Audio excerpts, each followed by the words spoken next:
So here's a quick tip on hurricane impact glass that's insulated. You have the impact side, which is two pieces of annealed glass with a rubber in between it that's sandwiched. That's your impact glass.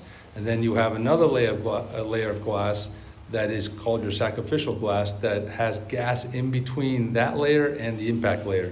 That's the insulative part. It goes against intuition, but the actual glass that's not impact rated should be on the outside, and here's why. When something strikes this window, this is actually exactly what we're talking about right here. The impact glass is on the outside, the sacrificial glass is on the inside. What will happen is this impact glass will deform and absorb the energy and shatter that sacrificial glass into the interior onto the occupants, possibly. So what should happen is that this impact glass should be on the interior and the non-impact glass should be on the exterior. That's why they call it sacrificial. You're gonna have to replace the window regardless of which direction it is. It's just safer for the sacrificial glass to be on the outside.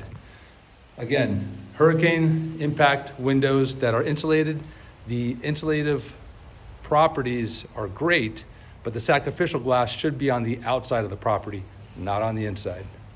If you need to reach out to us, go to our website, homestarinspectionsfl.com. Take it easy.